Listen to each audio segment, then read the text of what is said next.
शादीशुदा महिला को प्रेमी के साथ रहना पड़ा भारी। पहले पति ने महिला को गोली मारकर उतारा मौत के घाट।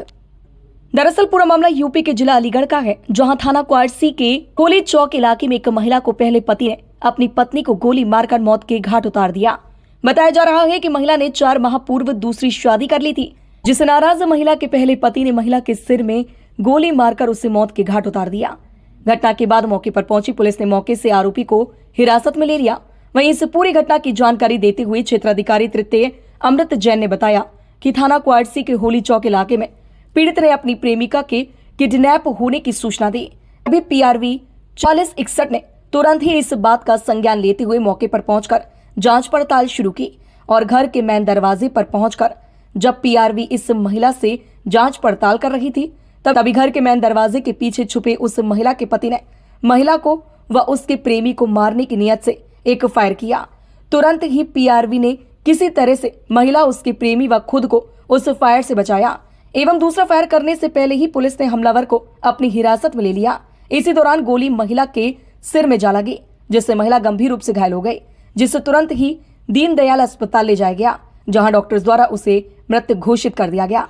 मुख्य आरोपी को हिरासत में लेकर घटना के अनावरण हेतु अभियोग पंजीकृत कर आगे की कार्यवाही की जा रही है। अलीगढ़ से संवाददाता अजहर नवाब की रिपोर्ट। क्या नाम है आपका? मेरा नाम सागर सिंह तोमर है। तोमर जी, क्या घटना हुई है? क्वार्सी यहाँ का मैं मूल निवासी हूँ। वहाँ घटना हुई कि बीना देवी जो हैं और नेमपाल और उसके हस्बैंड, बीना देवी कुछ दिन पहले, एक आध महीने पहले वो यहाँ से चली गई थी अपने किसी आदमी के साथ, तो वो उन्हीं के साथ रह रही थी गाजियाबाद। उनका जो लवर था, उसका नाम मुझे नहीं मालूम, वो पुलिस को लेके ऑन स्पॉट उनके घर पे गया। रात भर उनमें झगड़ा हुआ। सुबह पुलिस वाले वहाँ पहुँचे हैं। वहाँ के जो लोग बता रहे हैं कि पुलिस के सामने बीना देवी को गोली मारी गई है। क्या वजह रही थी? वजह वही, दोनों मियाँ बीवी थे और उनका एक बच्चा है जो 17 साल का है, जो जीवन ज्योति में एडमिट है। और उसके बाद में जब ये आई तो अपना प्लॉट के कागज़ वागज मांग रही थी उससे, तो उसने कहा जब तुम मुझसे चली गई है यहाँ से रूठ के, तो अब मैं तेरे को कागज़ क्यों दूँ, तू अपने उसी के साथ रहे। वो मानी नहीं। फिर दोनों में हाथापाई हो गई। हाथापाई के बाद में उनका जो दूसरा जो लवर था, वो लवर जो है यहाँ से थाने से कांस्टेबलों को लेके आया, लेपर्ड वालों को, जो पब्लिक कह रही है वहाँ की, उनके सामने गोली मारी। जी, ये थाना क्वार्सी स्थित होली चौक इलाके में एक महिला जिसके पति हैं, जो 17.5 साल से उन पति से विवाहित हैं, उनके साथ उसका एक बच्चा भी है।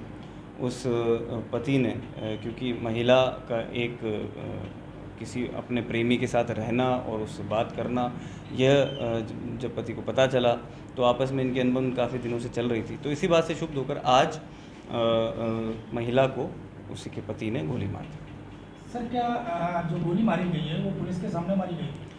तो इसमें पूरा घटनाक्रम जो है वो ये है कि जो प्रेमी है, प्रेमी ने 112 पे कॉल करी कि उसकी जो वो अपनी पत्नी बताता है इसे, तो उसकी पत्नी को किडनैप कर लिया गया है। तो ये लोकेशन पे वो पुलिस के साथ पहुंचा, PRV के साथ पहुंचा। तो PRV के साथ जब वहाँ पहुंचा तो गेट खटखटाया। गेट खटखटाने पे बहुत देर तक जो अभी अभियुक्त है उसने, नेमपाल, उसने गेट नहीं खोला। हालांकि जब फाइनली गेट खोला तब महिला खड़ी थी। तो महिला से क्योंकि पूछताछ करने पुलिस गई भी थी और ये इंश्योर करना था कि किडनैपिंग कहीं महिला की इच्छा के विरुद्ध तो नहीं हुई, तो महिला से पूरी जांच पड़ताल पुलिस उसमें लग गई। तो महिला से जब ये पूछा गया कि आपके पति कौन हैं, आप किसके साथ रहना और जाना चाहती हैं, क्योंकि महिला 18 वर्ष से ऊपर है, तो महिला ने ये बताया कि, ऐसे इशारा करते हुए बताया कि यह मेरे पति हैं, जो पुलिस के साथ आए थे, बेसिकली जो उनके प्रेमी हैं। तो इस बात पे तुरंत ही पीछे, क्योंकि वो गेट के पीछे खड़ा था, इसी का पति जो इसके साथ रहता है, क्योंकि वो खुद तो बाहर आए नहीं, तो उसने गेट के पीछे ही खड़ा होता, वहीं से उसने तमंचा निकाल के और महिला का जो प्रेमी है, जो पुलिस की तरफ खड़ा था, उसकी तरफ फायर किया। तो पुलिस ने अपने सीखे हुए तरीके से खुद को भी बचाया, महिला का जो प्रेमी है जिसने 112 कॉल किया था उसे भी बचाया, और ये पहली गोली जो थी वो महिला को जा लगी, जो अपने सिर के पीछे महिला को चोट आई, जिससे वो मौके पर ही उनकी मृत्यु हो गई। हालांकि उन्हें हॉस्पिटल तुरंत रेफ़र किया गया। तो सर, ये कह सकते हैं ना कि पुलिस के सामने हत्या की गई? नहीं, पुलिस के सामने हत्या नहीं की गई, क्योंकि वो तो दिख ही नहीं रहा था, वो अपने आप को छुपा रहा था, वो अपने वेपन को भी छुपा रहा था और ख़ुद को भी छुपा रहा था। तो पुलिस के सामने पुलिस अपनी जांच पड़ताल कर रही थी। पुलिस ने तो इनफैक्ट एक हत्या होने से बचाई है जिसको वो मारना चाह रहा था, और दूसरा जब उसने दूसरा फायर लोड किया तो पुलिस ने अपनी जान की परवाह ना करते हुए इस प्रेमी के साथ भी मिलके उस ना सिर्फ उसको उसके तमंचे से अलग किया बल्कि दूसरा एक कोई और अनहोनी होने से भी बचाया। सर महिला कितने समय से प्रेमी के साथ रह रही है? महिला पिछले कुछ समय से लगभग 3-4 महीने से ये बताया जा रहा है, क्योंकि महिला और जो प्रेमी हैं वो नोएडा में ही मिलते थे। वो आपस में वो वहाँ किसी कंपनी में काम करते थे दोनों ही, तो दोनों वहाँ मिलते थे। तो 3 महीने से वो बाहर ही थी। अभी पिछले कुछ समय में आज ही महिला जो है बेसिकली वहाँ से आई है, और इसने जो अभियुक्त है आज का, उसने बहला फुसला के आज महिला को बुलाया कि मेरा जो बेटा है उसकी तबीयत ख़राब है, आप आके ज़रा संभाल लीजिए उसे। तो ये बहला फुसला के उसने बुलाया था, अभी तक के जो बयानों में सामने है। मुख्य अभियुक्त जैसा कि मैंने आपको बताया वो दूसरा फायर लॉन्च करने ही वाला था, और वहाँ पे मौजूद पीआरवी के जवानों ने अपनी जान की परवाह न करते हुए उस फायर को न सिर्फ रोका बल्कि उसको तमंचे से अलग करके मुख्य अभियुक्त को तुरंत ही एक अपने अभिरक्षा में लेके और थाना क्वारसी पे उसे ले आए हैं, जिसके खिलाफ अग्रिम विधिक कार्रवाई जारी है। सुसंगत धाराओं में थाना क्वारसी पे मुकदमा पंजीकृत किया जा रहा है।